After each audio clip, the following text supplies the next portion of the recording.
นางอนัตตาวิปัสสนาภาวนาหาหันยอดธรรมอนัตตา2 ชั่วโมงเต็มก่อนนี้นางปฏิบัติกุกรรมในเขาพร้อมกันไว้สาเยตนา3 เจ้าก่อนพุทธังที่พุทธาเจ้านั้นผู้เจมีเฮาคาไว้คาออกสาธุธรรมังที่ธรรมานาตาเจ้านั้นผู้เจมีเฮาคาไว้คาออกสังฆังยาริยาแปดเจ้านั้นผู้เจมีเฮาคาไว้คาออกต่อสืบกาเฮาติเลยดูคันธาเปิงดีพระตราสังขากรอิมาหังอัตตาภาวังพุทธัสสะปาริจาชามิกาติอันธาพาเปิงพี่แยมในดูตันพุทธาเจ้าเฮาออกอิมาหังอัตตาภาวังธรรมัสสะปาริจาชามิกาติอันธาพาเปิงพี่แยมในดูตันธรรมะเจ้าเฮาออกอิมาหังอัตตาภาวังสังคัสสะปาริจาชามิกาติอันธาพาเปิงพี่แยมในดูตันอาริยสังขารเจ้าเฮาออกต่อสิกว่าเฮาก็อ่อนกันเนาะผู้หลวงที่ปุญญาก็ปันโตอริยเจ้ากุเจ้าก่อนอริยเจ้ากุเจ้าค่ะในยามเมื่อไหร่ก็ดีอันข้าวอ่ำหูเสเลตั้งกามลงสามเปิงไหลวนพิษไหลลาพิษไหลเหตุพิษมาเจอนานแค่นดอปดปล่อยวางความบันขาวเขาอย่าให้เป็นอันตรายลงอันเหตุตามาโผนิปานันสกันติคโนมโนกัมมังวสีกัมมังกายกัมมังแสมมุเรวนพิศลาปิตัวเอปิพิมาติอาริยะเจ้าภูเจ้าสวรรค์พ้นความไม่ถินไม่ใช่นำกองการนั้นขินนิยามในจึงข้าวก็บินเสียสมมาเขาปวุนทีวิสิตาธรรมะตังโดอาริยะเจ้าเขาภูเจ้าสวรรค์พ้นความไม่ถินไม่ใช่นำกองการนั้นขินนิยามในจึงสังวาเจ้าเขาภูเจ้าภูบายอกิเขาภูก็ภูโกนแสมมุเรวนพิศลาปิตัวเอปิพิมาติตนตัวสาวตั้งหลังนั่นในสังพยามโยนั่นในสังในก็ภูสังเป็นอันตรายเหตุมรรคผลนิพพานเจ้าไหวใส่ให้ทัศนานสีภาวตระปันยาได้เป็นอันตรายให้จำมาผลนิพพานตอนนี้กว่าวันตามเมื่อตาเฮจงกันอาหันทุกข้าทุกข้าเป็นอนัตตาเยาเดียวอนัตตาตาเปอัตตาที่วิจิกิสาเกลียสานั่นเลยมดสิ่งเก่งหายกว่าในภาวะสัตว์ในอังแผงมันคือเลยห้าไหวผลยันห้าขามปุยนิพพานก็เย็นขันภัยสกรรมหลวยตาเนาะสาธุอ่อนตังสุดในก่อเฮาหนังขากายปุดขากวาทับต่างขาซ้ายก่อนไหลอำนั้นขาซ้ายทับต่างขากวาในก่อนไหล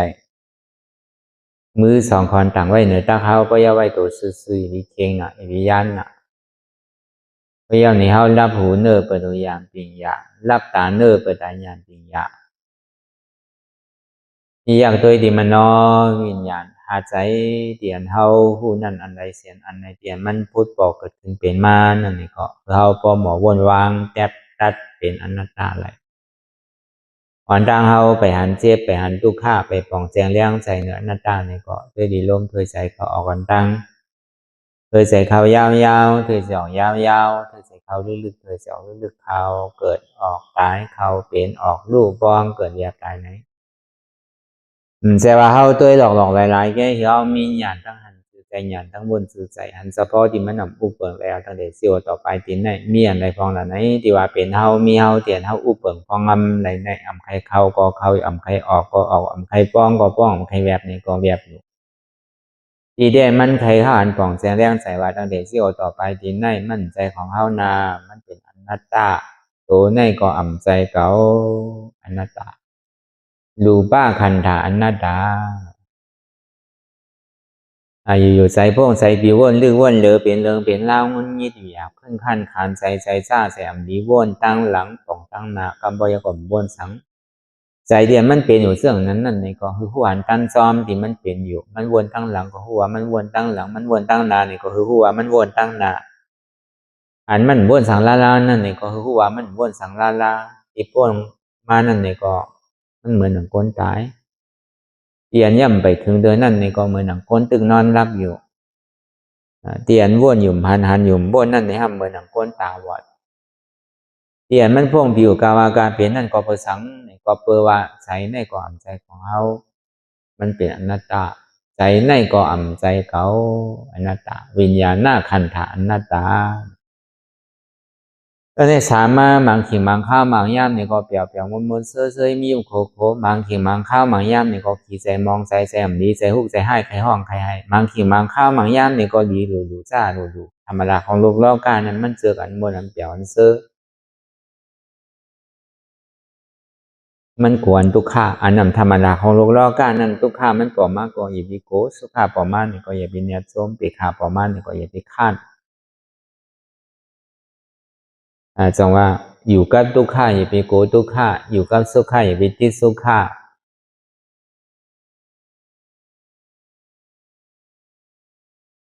เวทนาหน้าขันธาอนัตตาเจ็บในก็อ่ำใจเก่าอนัตตาทุกข้าในก็อ่ำใจเก่าอนัตตาที่เขาว่ารายจ้างรายไว้วางใส่ในมันก็กว่าซ้อมที่ไหนเนี่ยบางปอก็มาตัวบางปอก็มาใส่บางปอก็มาเจ็บบางปอก็กว่าตั้งนอกอย่างเงี้ยลองให้มันกว่าตั้งนอกนั่นนี่ก็วนลองเปิลลองเขาลองเฮาก็หนึ่งเย้าก็หนึ่งเฮิร์นหนึ่งเย้าเฮิร์นหนึ่งวันหนึ่งเย้าวันหนึ่งเมืองหนึ่งเย้าเมืองหนึ่งตีหนึ่งเย้าตีหนึ่งอันนี้มันเป็นอัตตาดังดอกตาดิหันอัตตาดังในนั่นนี่ก็พอมันเจ็บมาทุกขามานั่นเท่ากับอย่าวีหนึ่งอย่าวีเพื่อนมันดิหันอัตตาดังในนั่นอันมันหันอัตตาดังน้องนั่นตึกหันเปิลอยู่ตึกหันเขาอยู่ตึกหันเฮาอยู่นั่นมันไปเจ็บเต้ๆได้เป็นนะพอมันเจ็บมาเต้ๆเอาเนี่ยมันหันทุกข้าดีๆเอาเนี่ยพอมันหันเก่าเอาเนี่ยก็อันจ้านั่นเนี่ยมันได้หายไปแล้วก็วันนั้นไล่จากที่ให้ถึงมันจู้เป็นอันหนึ่งอันเดียวเนี่ยเท่าดีกับจอมไข่จอมบนจอมหาเตียนมันนำหนาเนี่ยมันเสียข้าวเสียขิงเสียยำมันเพราะวันนั้นเท่านังอะไรถึงมาหาเขาเนี่ยมันติดง่ายเท่ากับจอมหามันในหยาบไล่จากที่ถึงมาหาเขานั่นก็นางซื่อแดมันติดนิ่มนางซื่อแดมันติดเพ่งอันเจ็บเนี่ยอันนั้นลำลองเดี๋ยวเปิ้ลเพราะเขานังกันเดี๋ยวก็เจ็บกันเดี๋ยวแค่นดีดีว่ามันมีก็เพราะเขานังอยู่อ่านโหชั่วโมง2 ชั่วโมงอ่านโหนาดี2 นาดี3 นาดีในเนี่ยก็เบอร์ใครหันเจ็บใครหันทุกข้านั่นหึงพอหันถึงอกถึงใจออกมาเนี่ยใจเพราะใครขาดเป็นกำหรือเพราะใครฮักเป็นกำเองก็เพราะใครขาดเป็นกำเรื่องอันนั้นดีหรือมันขาดไปอะไรมันขาดเต้นอย่างเก่าอย่าไปกลัวมันขาดเรียนไงอัตตาเลยมันติดขาดตัวเขาได้มันเปียงมันขาดเอ็นว่าดูว่าเนื้อว่ามันหมอเสียงเดือดก่อมแห้งไรเอ็นก่อมขาดได้ดูก่อมหักไรอันมันตีหักตีขาดตีพูดนั้นเป็นกิเลส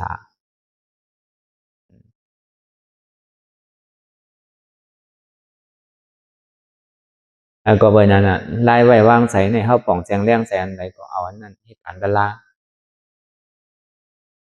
เอาที่ยำมันอันเข้าป่องแจงเลี้ยงใส่ที่อันเข้ามันเป้ใส่ที่อันให้เธอเข้าก้านให้เธอเข้าใครหนึ่งใครพื้นให้เธอเข้าใครค่ายใครย้ายเนี่ยมันเป็นอันใดมันมาตีไรเป็นตีไรมันเจ็บตีไรเนี่ยซ้ำใครเข้าพื้น ให้เฮาหนึ่งแน่พอเบอร์สังเนี่ยเราเอาดินนั่นของบอกมันเจ็บมากก็พวกให้พื้นดูให้หนึ่งดูให้ไข่ดูก็เบอร์ทางไหนใจนี่มันมาจู้เป็นตีนันตีเหลวเอาพอเฮาพื้นเฮาหนึ่งปันก็เฮาก็การมันเป็นเฮาการหามาเตหามาน่ะมันจะหาวัน2 วันหามาบ่ฮอดถึง9 วันนั่นน่ะเก่าขึ้นนั่นน่ะมื้อไหนพอมันมาเฮาสนิทปลายมันนี่ก็กึ่งตานเฮาหามันนี่อีกกระโจดีหามันทบมันยานี่มันง่ายอยู่ละเดเฮามาอยู่มาพึกมาจ้างมาตื้อกำแน่ตาที่หันมันออกมา1 ปอกเนี่ยมันใจของง่ายมันพอเฮาอยู่ตั้งน้องในหลายเทื่อหลายรองหลายซ้ำแสนเปิงเดียนเฮาโดเฮ็ดการหลายเทื่อหลายรองเนี่ยกระโจดีหันมันง่ายพอเฮาเฮ็ดกันเฮ้อไว้เอาเลยพอมานั่งในก็ใจก็ผิวใครรับบ่ใครรับเจ็บก่อมหันเต้ๆหันเดียนหันดอทั้งเจ็บทั้งผิวมันทางอะไรหันดีๆพอเฮามาเฮ็ดจ้างตื้อกำตะลาเนี่ยก็เป็นนั้นอันเฮามาจ้างตื้อกำตะลาฮอดถึงมาคำขึ้นคนเก่าแน่เนี่ยก็อย่ามีหย่อนยานตั้งคัดใจเฮาคือเฮาเหมือนเฮามาพึกซึกตาที่เห็นหู้ไล่ตึกมันนั่นพอเฮาพึกไว้เอาเนี่ยก็เหมือนผ้ามีดมันโคมไม่เอาก็อย่าเพิ่งโคมในพักโดออกมาพันตัวนั่นอันเฮาไหลเห็นซึกมานั่นเนี่ยก็เฮาก็โดตึกตัวนั่นน่ะโดเขาปังตึกตัวนั่นน่ะอันเฮาเห็นมาเมื่อโคนมาเนี่ยหลายวันแม่ผมเฮาเห็นหู้ไว้ลอยๆแล้วไหนพอถึงเฮาหู้ไรดีงามๆมาแล้วเนี่ยก็เฮาโดตึกตัวมันติได้ตึกสั่งละมันตึกโดตึกอัตตานั่นเอาอนัตตาตึกอัตตานั่นอัตตาสมาเป็นเก่ามีเก่าเก่าเป็นเก่ามันน่าทำวันมีเก่ามีนั่นโดยได้ตึกอัตตามันน่าเนี่ยเราพาซ้ำคะแนนเป็นเก่าเป็นคะแนนมีเก่ามีนั่นก็เบอร์เก่าเป็นเก่าเป็น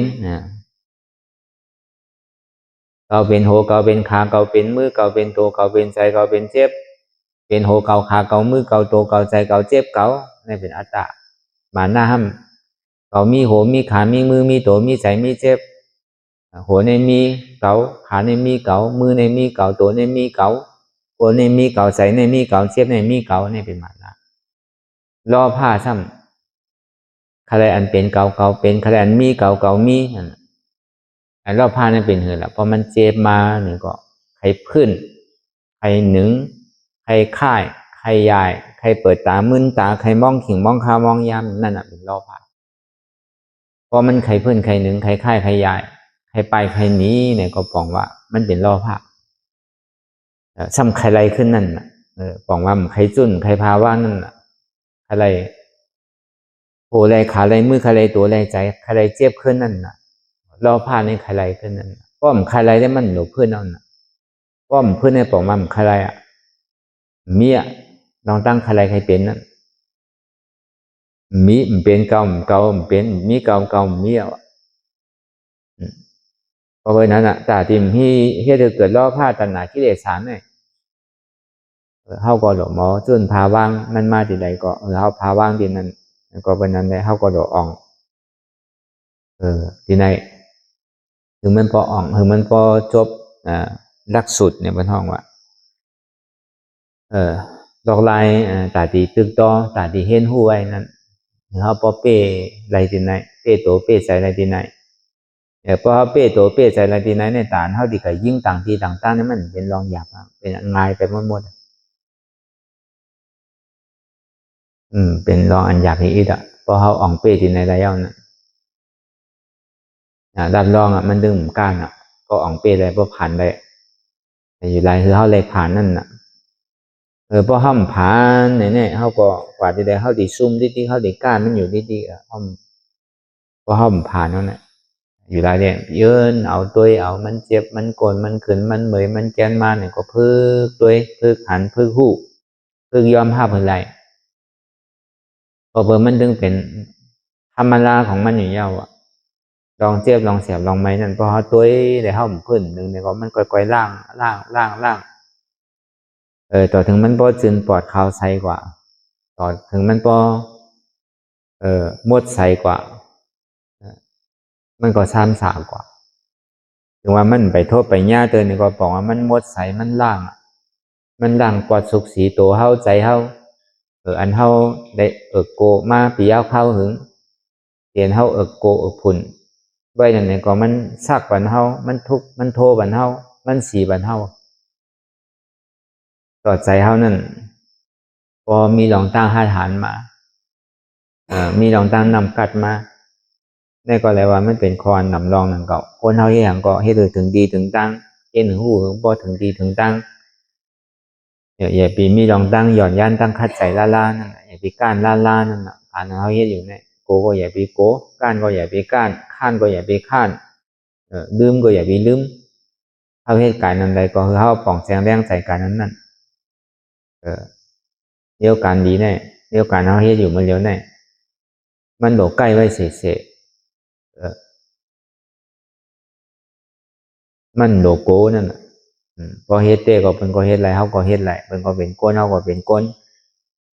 มีสองขาสองมือมีโหมีตัวเหมือนกันให้เสียงเบิ่ยังเฮ็ดไรเว้เบิ่ยังดังไรเบิ่ยังเยินไรอยู่สำคัญมาตัวเฮาว่าเฮียงเฮาเฮ็ดไรล่ะเฮียงเฮาเยินไรล่ะเฮาไปแยกหน้าเฮาเป็นเหมือนเปิ้นก็เป็นโกนอยู่นั่นไงเฮาก็เป็นโกนอยู่นั่นไงสังว่าเฮาหนุ่มเปิ้นหนุ่มเลยเฮาก็บ่ยังเฮ็ดไรอยู่สังว่าเฮาเก๋อันเปิ้นเก๋เลยเฮาก็บ่ซ้ำเฮ็ดไรอยู่สังว่าเฮาปีอันเปิ้นปีเลยเฮาบ่ซ้ำเฮ็ดไรอยู่สังว่าเฮายอมมันเฮายอมเปิ้นยอมเลยเฮาก็ซ้ำมีอยู่เอาอันนี้แตกเฮาก็สิมีรองจ้างค่าฐานกว่าเลยดมๆง่ายๆกำเดียวก็เบิ่นนั้นน่ะเฮาถึงมาคำขึ้นวันทนเก่าเนี่ยก็เฮาก็ซ้ำขึ้นดีสืบพออนัตตลักษณะสุขที่พระเบญจเฮาไล่ฮอไว้พอเปิงเฮาเนี่ยมันสิไล่ฮอป้อมใจเนี่ยลองอันตีกว่าที่มาเฮาอันเฮาเลยเอาอนัตตวิปัสสนามาสั่งมาสอนเนี่ยมันสนุกที่ไหลเปลี่ยนชื่อมาเนี่ยก็ติใครถามมาปฏิถามมานั่นก็ทำเอาที่ไหลมามีหลองตั้งสื่อปืนมีสื่อไว้ไผเป็นก็ห่ออันตั้งเปิ้นอันห่อเนี่ยไผซ้ำไรถอมมาซ้ำไรทางพองแต่อาโจพ่อนดีสังพองในเฮาเป็นก้นพุทธศาสนาในเฮาดีฮู้เด็ด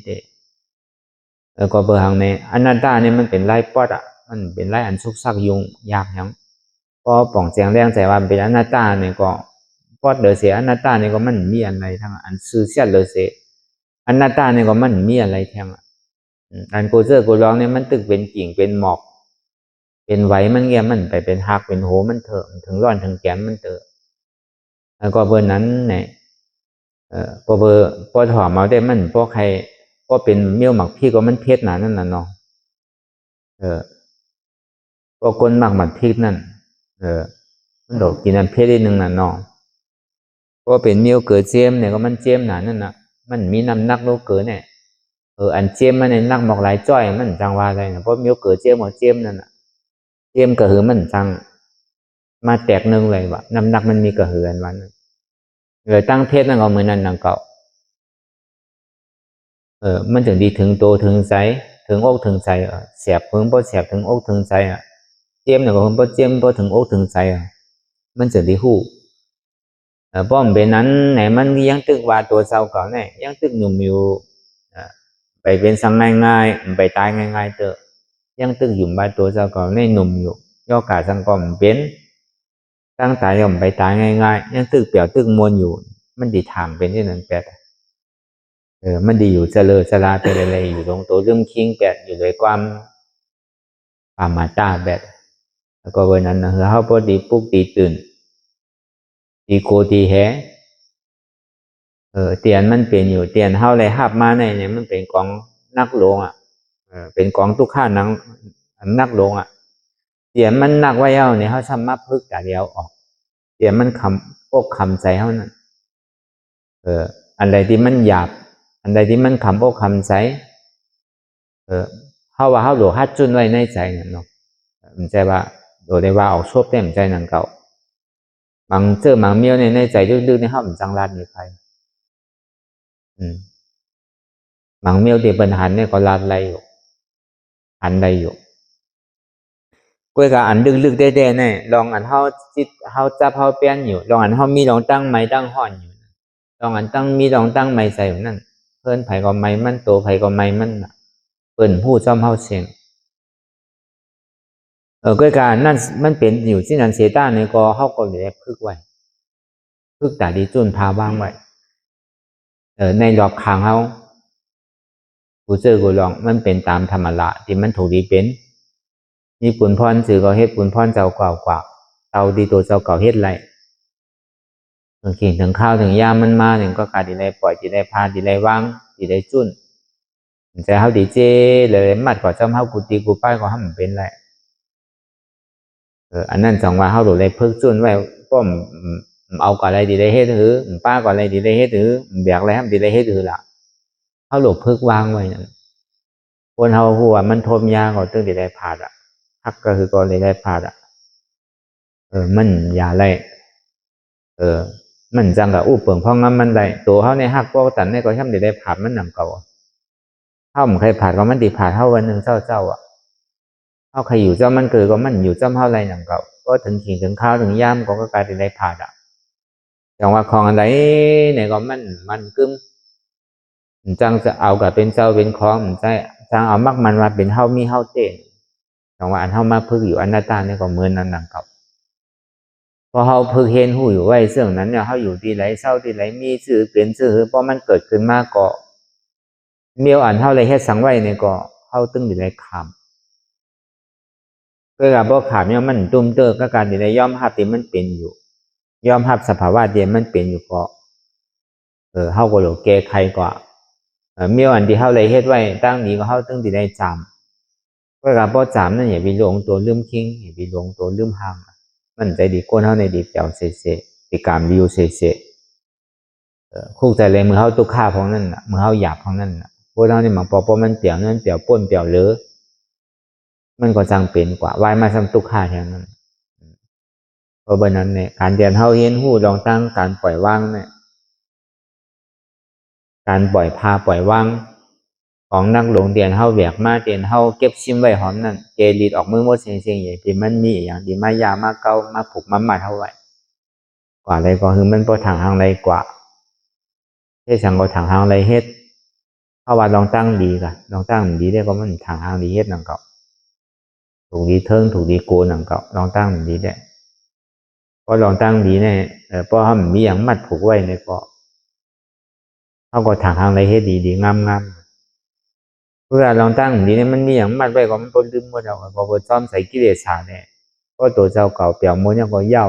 มันหมอลืม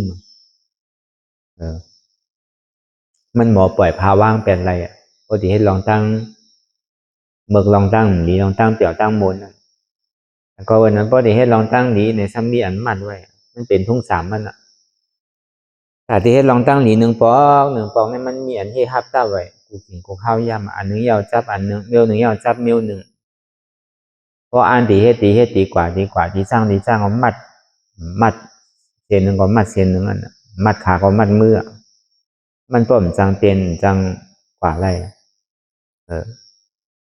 มันเป็นแต่นั่นก็เขามาพึกไว้เตี่ยมันมัดซ้ำเป็นสังมันเป็นเมี่ยวหรือมัดไว้นี่ก็เขาก็จะได้พึกแก่มันจะได้อิสระเลยหลอดแล้วนี่กว่าไรมาอะไรเฮ็ดไรก็ทางอะไรเฮ็ดหลีนี้การเขาดีไรสืบยางตั้งตารางนั่นนี่ก็ทางอะไรเฮ็ดดีทางอะไรกว่าดีการเรียนห้องทางอะไรกว่าดีเนี่ยก็เบอร์มันมีตั้งใหม่ใส่ไว้เพราะวันนั้นพอเฮ็ดถึงดีถึงตั้งมาเนี่ยมันจังอันมีหมออันไม่ยากอันเรียนเฮาไม่ใส่ไว้นั่น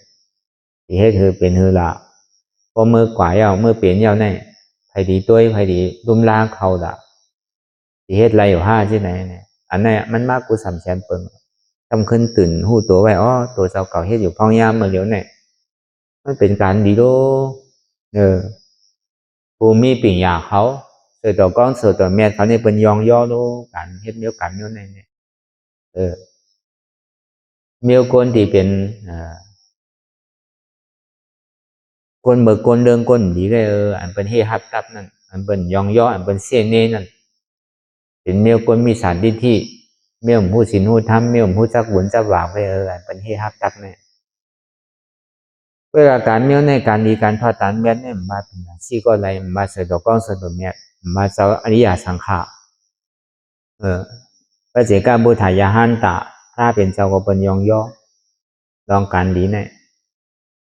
การสับการเดินเข้าถูกดีต่อกลุ่มเกซูปอเมไรต่อกลุ่มเกซูอันที่มีกลุ่มเกซูเหนือเข้าไรนั่นก็เลยเสียการดีอันเท่าที่เฮ็ดในก้อยหนึ่งต่อมันจะดีต่อกลุ่มเกซูไรก็ไหวใส่ที่ไหนเขาในอกในแสวก็เป็นนันมาเนี่ยก็เข้าที่เฮ็ดสังก็เข้าที่ในเฮ็ดถึงตีถึงตั้งเข้าที่ฮัดจุนบางพวกนี้มันกระถึงตีใจพอดีขาดพอดีพูดพอดีตายเป็นบอกเป็นคำถ้าวันนั่งใจตายพวกเกิดอันวันนั้นอารมณ์พวกใครใจพวกใครขาดเจ็บว่าเจ็บอันนั้นมันดีอันใจใครขาดนั่น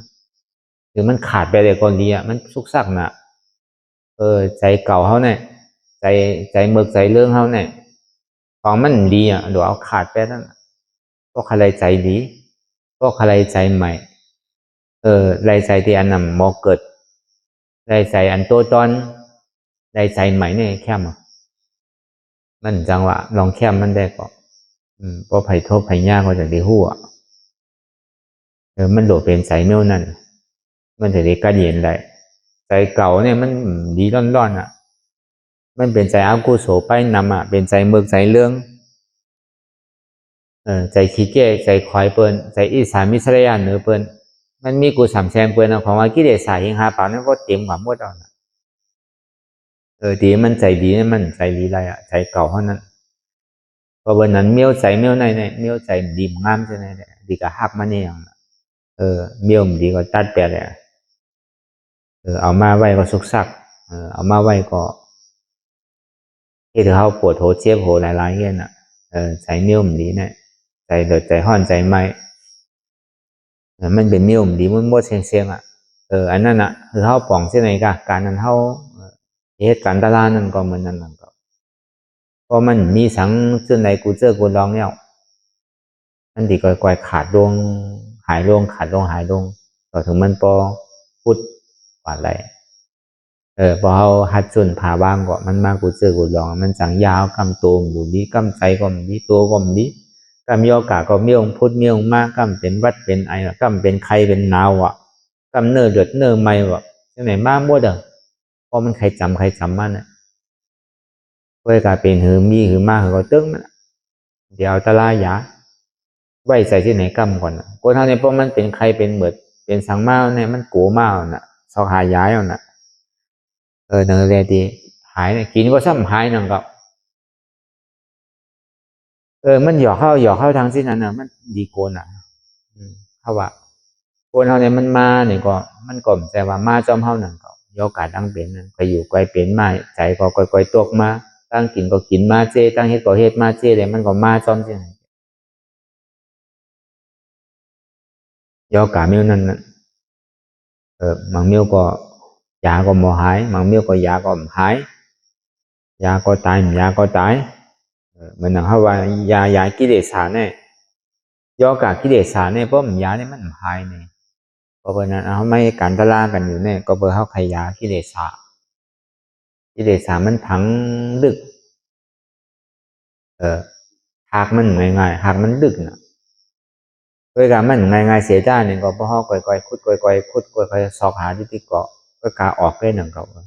มันที่ยาวเลยคือมัน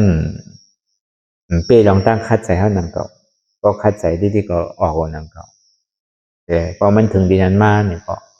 เขาก็อย่าไปหักโตโกตายก็เพราะนั้นเตียนเฮาวามันนั่นลองตั้งอนัตตามันนั่นมันเป็นสิ่งนั้นอนัตตาก็เป็นตราก็เป็นอนัตตาธรรมมาห้ามเป็นอัตตาธรรมมาห้ามเป็นตราต้องว่าอัตตาธรรมมานี่เป็นอัตตาธรรมมาห้ามเป็นอนัตตาเนี่ยมันแจกไว้2 อันที่ไหน ย้อนไปนั้นพระเป็นเจ้าเขาก็ฮอกับกันเลยดอกอัตตาเลยอนัตตานั่นพอไปโกนเท่านี้มันมีดองตั้งยุ่มพิษยุ่มเปิงอันเดพระเป็นเจ้าฮอดาราธรรมะเสจะเมื่อเดินมนเย้ากับเย้าเนี่ยก็ถึงได้ขึ้นสื่อเพราะว่าหน้าตาและขนาดสุขเตียนเท่าไรซับแดงกันมาเมื่อโอนมา3ขึ้นก็กลายได้ลงยุคขันธะวิญญาณขันธะเวทนาขันธะก็เย้ากว่าแต่ในสมาหะถึงดีสัญญาณขันธะในสัญญาณขันธะเนี่ยมันมี2เปิงสัญญาเตียนเท่าหมายต้องดองไหลดองหนึ่งเตียนเท่าปอใส่เตียนเท่ามีดองตั้งคองคำใส่ไว้ก็ไหลก้นหนึ่งผู้ใดผู้หนึ่งวันไหลวันหนึ่งเฮิรนไหลเฮิรนหนึ่งเตียนมันค้ำไว้ลึกๆนั่นพอมาเหตุการณ์เมื่อไหร่เนี่ยก็คุกใจอะไรอยู่ที่จริงนั่นสัญญาลองดีเลยสั่งลองซ่าเลยสั่งมันก็ใกล้ป่อมาจริงๆสัญญาตัวนั้นมันเป็นที่นั้นมันเป็นที่ไหนแล้วมันเป็นนิ้วนั้นมันเป็นนิ้วไหนโน่นเนี่ยเพื่อการกำนำมันลองดีห้องพวกใครคุกใจอะไรก็คือที่ดีมันหนังมันพอเจ็บอยู่แล้วน่ะเนาะมันตุกข้าวนั่นน่ะก็ดีกับคุกใจลองดีเนี่ยมันกว่าอะไรอยู่มามันเคยคุกใจอะไรลองขี่อยู่ดีๆแกเราไปขิงไปข้าวไปยามมันอยู่แบบมันเจ็บแห้งใครขำได้มากกว่าเพราะว่านั้นลองอันดีลองอันจ้าเท่าไรเฮ็ดไว้นั้นอากุศลทั้งหมดทั้งสิ้นที่ไรเฮ็ดไว้นั่นน่ะมันกับคุกใจอะไรที่ตีกเท่าไรเฮ็ดสั่งไว้เท่าไรป้อไรบูบไรตีไรคาไรแฮมไผไว้ว่าที่ตีสัญญาตัวแน่เนี่ยทางป้องใครกล่าวก็มันก็กว่าใครออกก็ออกมาหมดอ่ะมันใกล้เห็นที่ในสัญญาตัวแน่เนี่ยก็ในสัญญาในปรามาเต้ๆอันว่าเนี่ยมันเป็นคือละพอมาหนังในเสียงมันก็เจี๊ยบดีเก่าดีเดียวที่ตีกำกับเจี๊ยบดีผ่าตินวะกำกับเจี๊ยบดีปลายตินวะกำมาเจี๊ยบดีหลังตั้งโกนเขตเท่านั้นพอมันหนังเมื่อไหร่พอถึงขิงมันมาที่ตีมังป้องกับเจี๊ยบดีในหมากหัวใจพอต่อไปตุกที่ไหนก็มีมังป้องกับเจี๊ยบไปขึ้นโหเวลากำนำได้พอเฮาวางสูงเนี่ยมันกว่าอะไรนั่นก็จิตใจได้โหเนี่ยก็คือคืนนี้ที่ก่อนพอดีมันดีเกยอยากบางก็ในขำไว้เป็น10 ปี20 ปีเกมอะไรขำไว้ที่โฮใช่ไหมก็ไปทางเขาอายงเนี่ยก็อยู่ที่โฮกำนวดไว้ที่โฮความไทยในห้องกำนวดไว้ที่ปลายโฮบางกองกับกำนวดไว้ที่หมากหัวใจบางก็มากำนวดไว้ที่หุ้นหลังใช่ไหมลองตั้งกำนวดให้มันพอดีมันเป็นอุเบกขาไว้มันทนกระแสมันไหลขึ้นพอเบอร์มันเจ็บก้นขึ้นเมย์แก้น่ะเดี๋ยวมันขาดเนี่ยมันปลายกันน่ะพอดีว่าเต้งพอดีเอาความหังซ่าว่าเดี๋ยวมันปลายเจ็บบอกความห่างดีว่าเดี๋ยวก็เป็นอุเบกขากำนวดไว้ทีไหนทีหนึ่งก็เจ็บมันก็ผ่านกว่าหมังพวกในเขากับที่ในหมาโหใจเนี่ยสร้างถูกว่าหมาโหใจกีมาสุกสักอันนั้นหลายคนนึงใครเป็นลมใครว่าสังกวากว่าเช่นนั้นเขาก็ไก่เท่าไก่หันมาอย่างเฮตาลาเนี่ยเป็นก้นหยองที่ไหนล่ะเป็นเฮตาลาเป็นก้นดีมังปอกอห้องปอไห้ปอสันปอโอนปอมอปอสายโหสายตัวเนี่ยปินกว่าปินมากเนี่ยก็เมียมันเฮ็ดจับเมียวมันก็ทำดีโกนของเขาอันนั้นมันยาสัญญานะสัญญาหน้าขันธานะอันก็หันมาตั้งนำอันก็เนี่ย4 ปี 5 ปีก็ตึกเหมือนที่นั่นอยู่อ่ะ10 ปีก็ยังตึกเหมือนเขาเหตุการณ์ตลามาซ้อมกันเนี่ยเขาก็ไปเปิงสังเตอะก็ยังตึกเหมือนเก่ามันก็เพราะมันนะเสียงไฮพอออกเหมือนตลาที่ไหนเนี่ยเสียงไฮเนี่ยพอโอนหมดอ่ะพอสั่นพอคอยมาพอเหมือนผีเขาพอกิงกว่าพอขี้ลมกว่าปึ่งเอาที่เดียวฉันเป็นที่นั้นที่อ่ะซ้ำโมไฮปอกก็เบอร์มันกับกำนวดไว้ที่ไรมันกับกำนวดไว้ดีใจมันกับกำนวดไว้ดีโหมันบางก้อมสายโหที่ไหนนี่คืออันเป็นไว้อย่างเฮตาลานี่หยองเนี่ยเป็นโยนนั่นแหละเสียที่เต้ในตาลาเนี่ยพอเฮ็ดเนี่ยมันโดดเป็นก้นดีก้นหยองแล้วหายหยองพอมันเฮ็ดจับเมียวมันเนี่ยมันจับเมียวมัน ห้องกองนักหลงตั้งมือตั้งเสียงเนี่ยเอากับไว้ดีโหมันใจเมียวมันเอากับไว้ดีใจนะฮะมันก็ใจเมียวมันอันตาดีห้องหับมันไหลเนี่ยเดี๋ยวเสียงเขามันนังได้เจ็บตีไว้ทุกข้ามันดีเกิดขึ้นไว้เนี่ยเป็นเพราะคือนางขาไก่กุดกำนำเตียนเขาเป็นดีหัวใจได้สังเป็นดีหัวได้สังนั่นพอเปิดคำฮัดนางสูงได้เป็นอันนี้เขาต้องไว้พอมันใกล้ฉันมาดีโหได้สังมันมาดีใจได้สังในปองว่าไล่นางเขามันผิดอ่ะนะไล่นางเขานางสูงเนี่ยมันเปลี่ยนเพราะเขานางเนี่ยมันเจ็บเหลียวเนี่ยมันกว่านั่นก็แต่ที่ตื่นมันมาเนี่ยเขาโดนนางทางสูง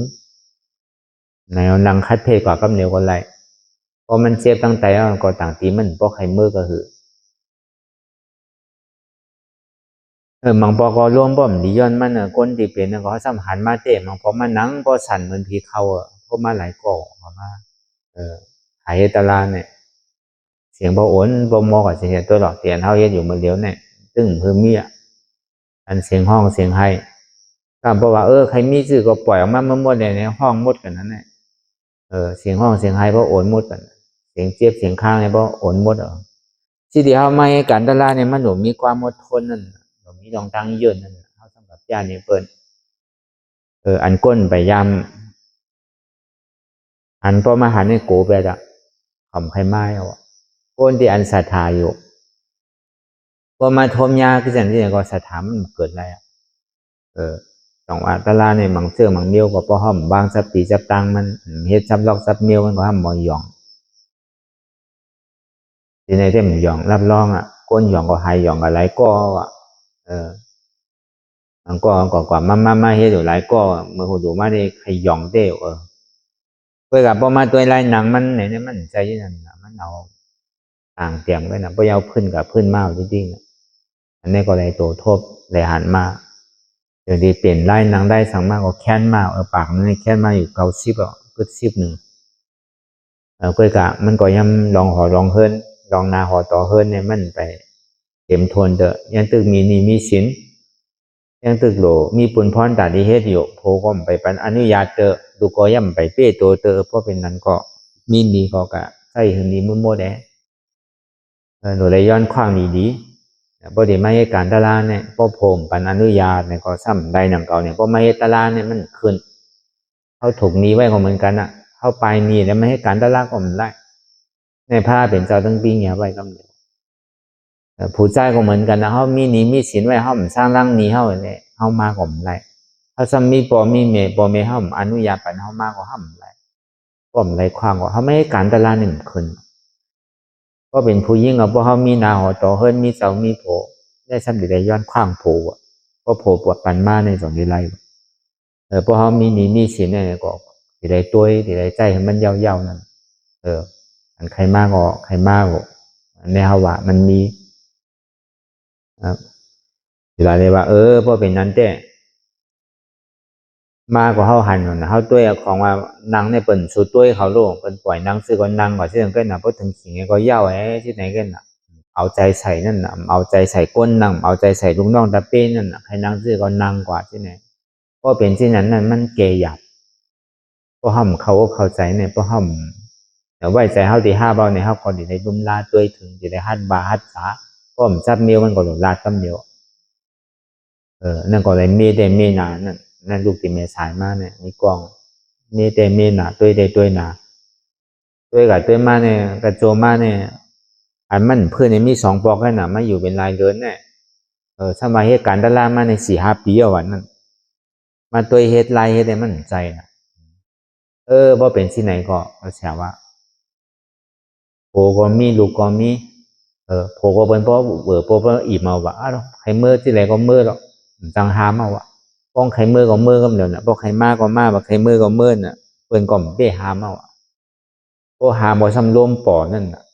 เมียวอันอยู่จอมเปิ้นหยาบมันน่ะเมียวมันจังใจเฮานั่นน่ะพอมาตัวดีๆเนี่ยก็หลีดูหนังเก่าก็เปิ้นก็ซ้ำคาไลตลาดเตะก็เปิ้นก็ทบยาสลาพิษนั่นน่ะสลาพิษได้สอนพิษได้ก็พิษจอมนั่นแต่ที่มาแกนี่ง่ายๆหนังเก่า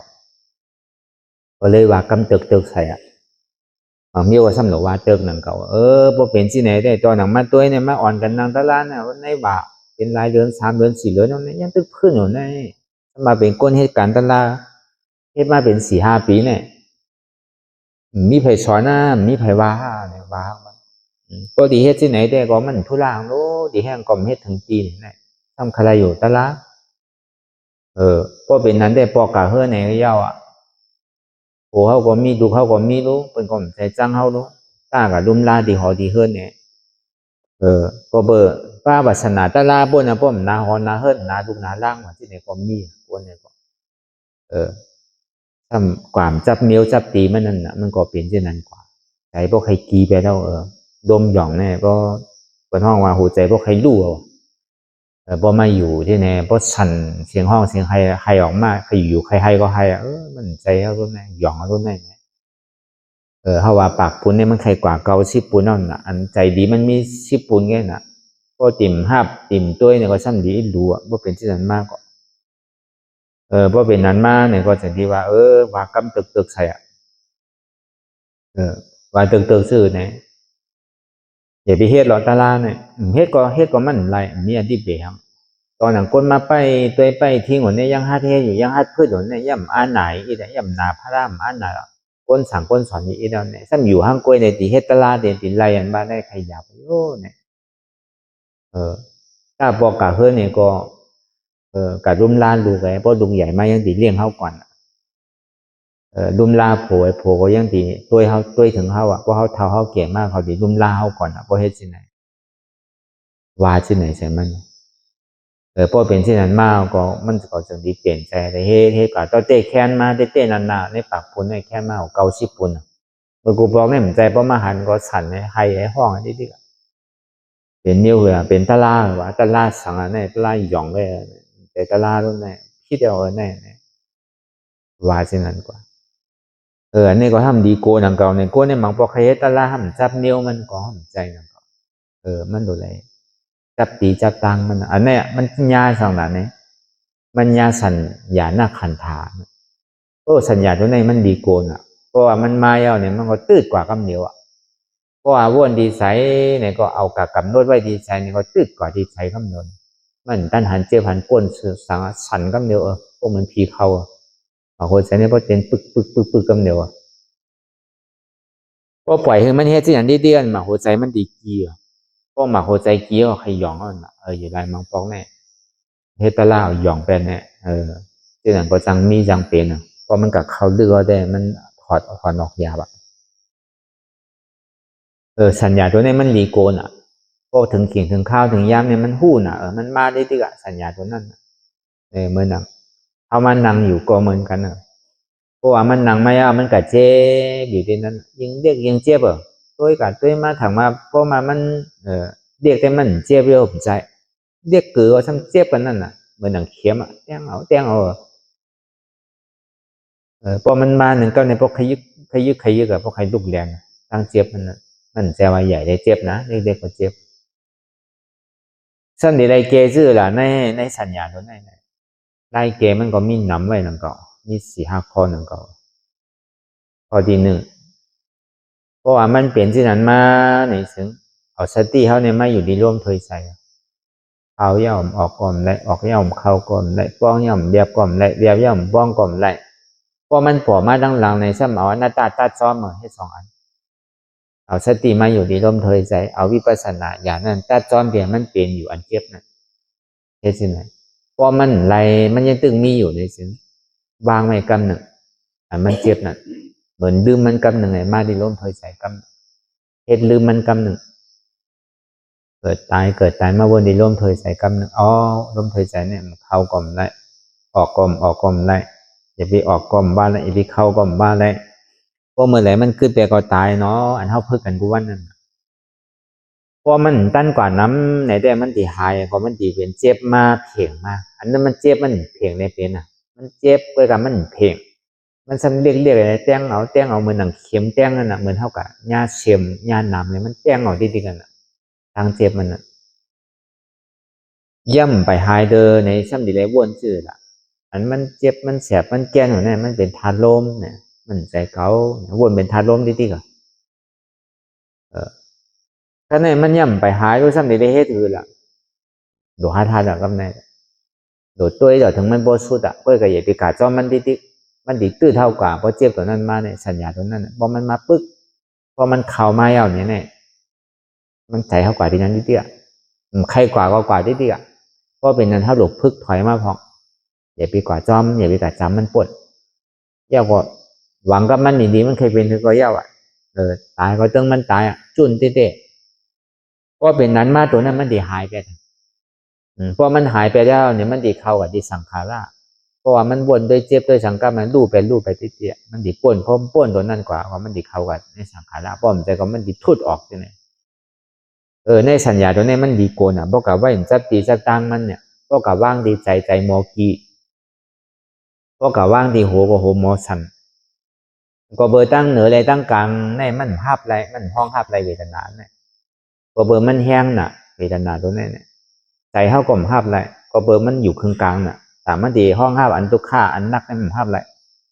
ก็ในพอมันเอากับไว้ขึ้นดังเหนือเพราะคือมันขึ้นดังเหนือก็มันเหมือนหมักกุลุงนั่นน่ะมันเป็นใส่ร่วมมันขึ้นดังเหนือนั่นดังเหนือก็มันเปรี้ยไรเพราะมันเปรี้ยไรมันดีให้เสือกสันเหรอก็ไม่โหใครสันโหเนี่ยสันมากพอมาดีใจใจเนี่ยสันเพราะใจสันใจเต้นมากก็กำมาหัวใจเนี่ยหมอกีแบบมันที่เป็นสิ่งนั้นกล้วยกับไล่มันติ่มคือเป็นสิ่งนั้นแหละเขาอย่าไปกับกำหนดไว้ทีใดทีหนึ่งอย่าไปกับมาดหมายจอมตัวมันคือเป็นก้อตัวอย่าไปกับเป็นก้อจอมนั่นไล่เกสัญญาหน้าขันถ่ายตรงในเนี่ยก็อะไรทบอะไรยามาเนี่ยมันง่ายๆเพราะเขามันหนังมาไหลเพราะตัวในมาในไข่ก้านนี่ที่อันเป็นก้านกันเสียงห้องเสียงไฮเสียงข้างก็ออกในอันนี้สัญญาตัวในเนี่ยมันอยู่นิ่มๆน่ะมันแจ้งเอายิงเด็กก็ยิงเจ็บยิงเด็กก็ยิงเจ็บมาปอกใจคืนเนี่ยใครมันด้วยให้มันสุดเลยว่าเนี่ยถามว่ามันดีเรียกทางนี้ดีว่าตัวกับตัวมันเนี่ยเมื่อดูเนี่ยมอกเลียมถูเนี่ย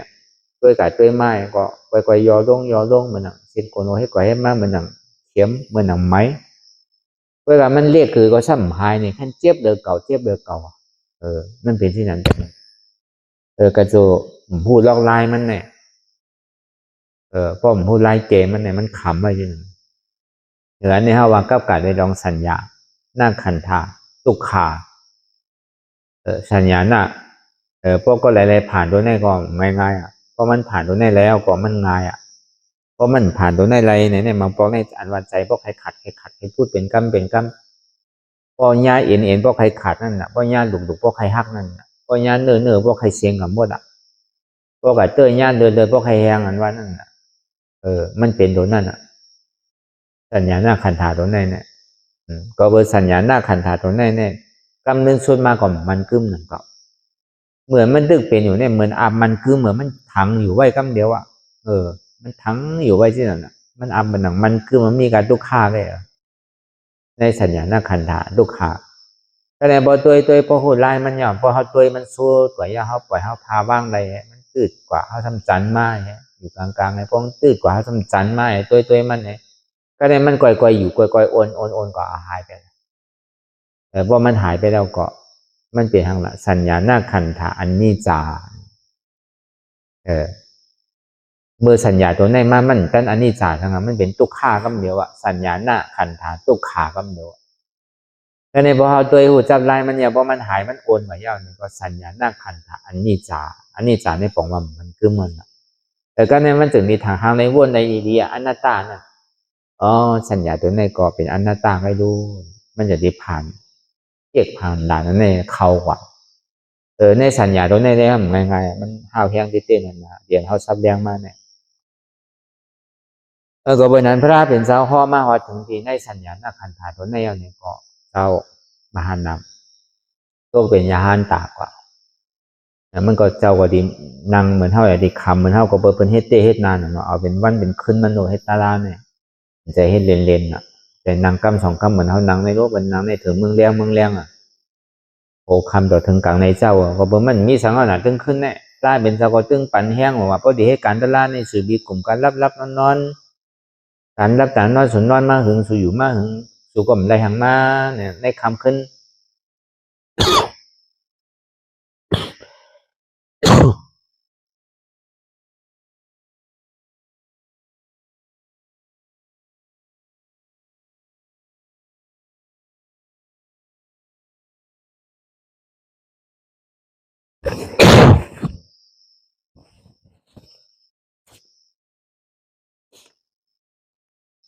คำขึ้นอัน ตึกเรือนแดงเลยสังตึกลาวเลี้ยงเลยสังที่ไหน พอตัวก่อนเนี่ยมันอาบดีมวนดีเปียวแล้วคำขึ้นเนี่ย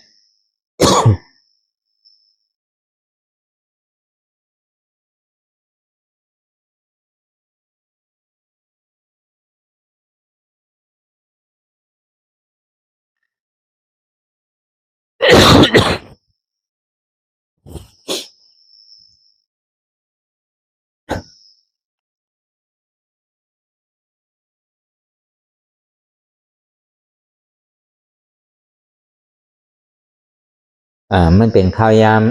ทุกที่เหตุการณ์ตลาดนั่นแหละพวกกลางค่ำกลางคืนเนี่ย พวกกลางค่ำกลางคืนเนี่ยก้นธรรมดาเนี่ยเป็นสำรวจรับหนอนตื่นได้โดยเหตุการณ์ว่าการตลาดเพราะว่ามันอันสร้างถูกมันกัดมันเย็นดีมันได้สู้ซักเสียงวนเสียงมองว่ามันมีถ้าเป็นเจ้าก็ปันแห้งเราสังขายาหานก็เสร็จมันก็เหมือนนั้นนะเหมือนปัญจวัคคีย์5 เจ้าเขาก็นั่งในถอมตะไลต่อถึงป้อสุดโหสุดเซงกว่าต่อถึงป้อเมืองแรงกว่าป้อไรทุบตะลาทุบตะลาเมียนกว่าตกขึ้นเป็นส่วน3 มรรค 3 โภคกรรมเดียวกันเป็นนั้นละท่าโภกว่าเมื่อนำเจ้ามหาหนามนั่นก็ในเจ้าอาซาเจนตกเป็นซ้อด่างบานกว่ามันเป็นที่นั่นนะเนี่ยว่าตอนการเรียนเฮาได้มาฮอในสัญญาณคันธาหน้าตานั่น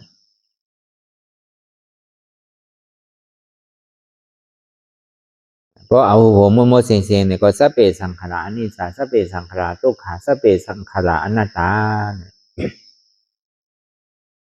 สังขารดังโมดังเสียงในก็เป็นอนัตตาสังขารดังโมดังเสียงในเป็นทุกขาสังขารดังโมดังเสียงในเป็นอนิจจา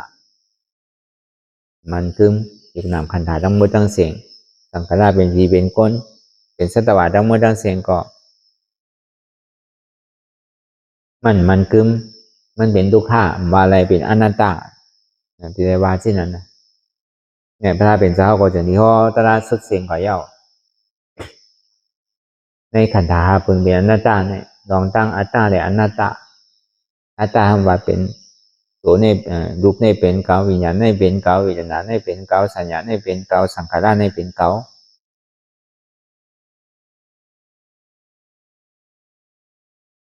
อนัตตาในสมัยยุคเนี่ยมันใจเกาวิญญาณเนี่ยมันใจเกาวิญญาณเนี่ยมันใจเกาสัญญาเนี่ยมันใจเกาสังขารเนี่ยมันใจเกามันเป็นอนัตตาในก็เขาก็สำคัญเอาลอกไล่ในจ้างถือกรรมกว่าทำมีเนี่ยก็เขาพอหันทำใจเนี่ยก็เขาพอหู้ทำมีหันทุกข้าทำใจหัวทุกข้าเป็นอนัตตาทำมีหันเจ็บทำใจหัวเจ็บในเป็นอนัตตาอันนี้ก็เขาวนยาวเขายาเหมือนอย่าไปว่าไพ่อย่าไปว่าเทิงน่ะอันหันก็เรียนวนก็ดีถึงก็เพียงกันกว่า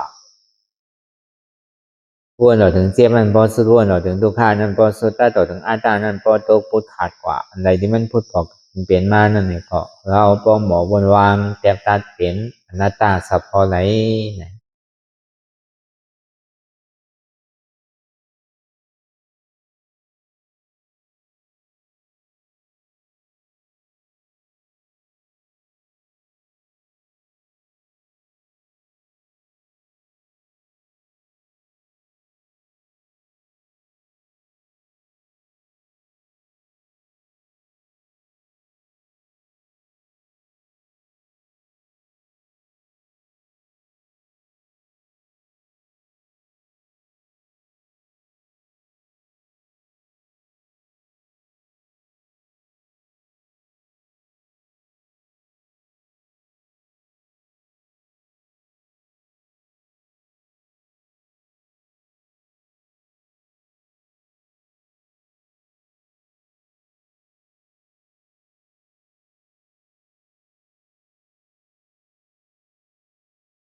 ลองตั้งอันเป็นอยู่กุเซอกุยา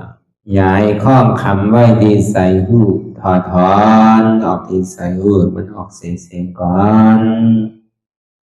สภาวะอะไรก็ดีลองตั้งอะไรก็ดีอันเกิดขึ้นมาที่อยู่ตัวที่ใส่ที่เจ็บสนั่นถอดถอนออกที่ใส่หูมันออกเสียงสภาวะยุคธาตุสี่เปิงสนั่นเจ็บเทียนโตกอดเนตรสั่นไหวโคมไต่ไม่กัดอ่อนแข็งสู้ตุนทรัพยายจึงอยากเป็นดูสภาวะยุคธาตุสี่เปิงสนั่นตีหนังธาตุกว่าผู้ทรัพย์ตีอัตตากว่ายึดว่ามีโตมีใสมีเจ็บสนั่นเอาบ่วางเป็นอนัตตาไหลลองแสนพ่องปิวอยู่อันเฮาว่นลึกว่นเลยอยู่เป็นเดิมเป็นลาวอยู่ซึ่งในสาวถอดถอนออกตีใส่หูมันออกเสียงก่อนยอมกึดยอมออกยอมลงอันเฮ็ดให้เฮายินดียินให้เสื่อมอารมณ์เสื่อมถึงใสถึงคอไว้ตีมันยืดไว้ตีมันเป็นทุกขานั้นควรปล่อยวางออกที่ใส่หูมันออกเสียงก่อนลองเสื้อเป็นทุกข้าเลยลองย้อนถึงใสหลายๆอย่างมันเกิดขึ้นมาตีตัวตีใสตีเจียบสนั่นควรวางย่อเสียงก่อนก่อยค่ายย้ายลาย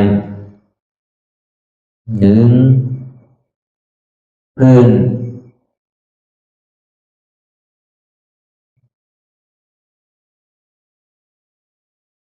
พยายามไหนก่อยเปิดตา